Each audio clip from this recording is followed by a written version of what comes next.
Au nom du Père, et du Fils, et du Saint-Esprit. Amen.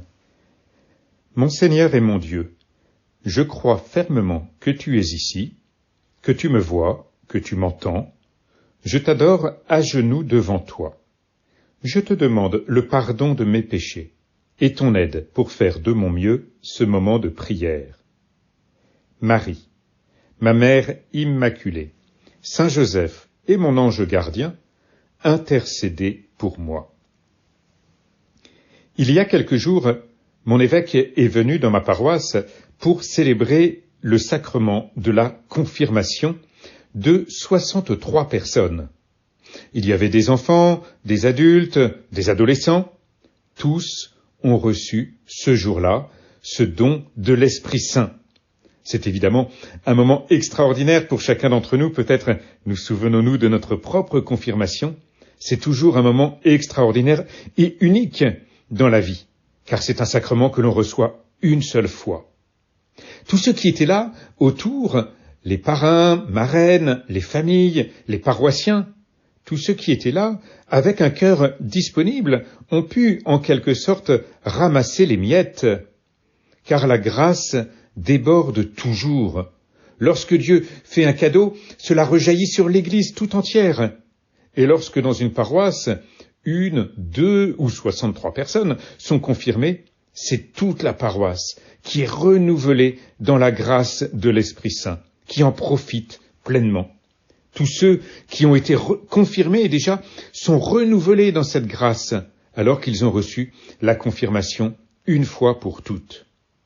Jésus dit à la femme aujourd'hui, « Laisse d'abord les enfants se rassasier, car il n'est pas bien de prendre le pain des enfants et de le jeter aux petits chiens. » Mais elle lui répliqua, « Seigneur, les petits chiens sous la table mangent bien les miettes des petits enfants. » Alors il lui dit, « À cause de cette parole, va, le démon est sorti de ta fille. » Elle rentra à la maison et trouva l'enfant étendu sur le lit.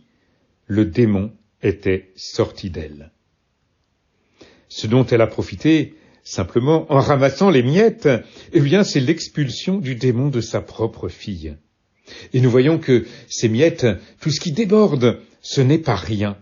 Et il s'agit pour nous de profiter de toutes ces occasions où nous pouvons, en quelque sorte, ramasser les miettes. Lorsque nous n'avons pas le temps, réellement pas le temps, tel jour de prendre un long moment de prière. Pourquoi ne pas ponctuer la journée de davantage de petites prières, de ce que nous appelons ces oraisons jaculatoires, ces oraisons qui jaillissent du cœur de l'homme et qui s'adressent à Dieu comme une flèche, comme un javelot qui part vers le ciel. Au lieu d'un grand plat, en quelque sorte, nous ramassons ces petites miettes tout au long de la journée. Pourquoi, lorsque tel jour il est compliqué de dire son chapelet en entier, réellement, là encore, nous savons bien, toi et moi, que nous pouvons nous mentir à nous-mêmes. Pourquoi, quand il est réellement compliqué de dire son chapelet en entier, pourquoi ne pas prendre une dizaine à tel moment de la journée, pendant tel trajet, et puis peut-être une autre à tel autre moment, et puis peut-être une autre à tel autre moment, et si ça se trouve, à la fin de la journée, nous aurons dit, sans nous en rendre bien compte au début de la journée, mais nous aurons dit notre chapelet en entier. Il est peut-être, pour certains d'entre nous, compliqué de lire la Bible en entier. Beaucoup de gens aimeraient lire toute la Bible. Ils commencent par le livre de la Genèse, en tournant les pages les unes après les autres. Et hélas, beaucoup s'arrêtent bien vite. Peut-être en as-tu fait, toi aussi, l'expérience. Mais s'il est compliqué de lire toute la Bible en entier, pourquoi ne pas en lire une petite partie chaque jour? Là encore, des miettes en quelque sorte. Dans mon diocèse, nous vivons en ce moment, depuis le premier dimanche de l'Avent, nous vivons ce que nous appelons la randonnée biblique. Dans le diocèse, notre évêque nous a proposé de pouvoir lire chaque jour un chapitre de la Bible, le même chapitre avec cette dimension de communion les uns avec les autres, avec même une application que nous avons sur nos smartphones, randonnée biblique. Et cela nous permet de profiter de quelques miettes chaque jour de 4 minutes, 5 minutes de lecture. et ainsi de profiter de la Bible tout entière. Ramasser les miettes, profiter des miettes. C'est ce que tu nous demandes, Seigneur, aujourd'hui, en mettant en exemple cette femme et sa foi, cette confiance qu'elle a. Elle sait que ces quelques miettes suffisent. Et nous aussi, nous sommes invités à poser cet acte de foi, à reconnaître que quelques miettes suffisent. Nous parlions, Seigneur, au début de ces miettes de la grâce que nous pouvons recevoir dans tel ou tel sacrement, qui ne nous étaient pas destinés.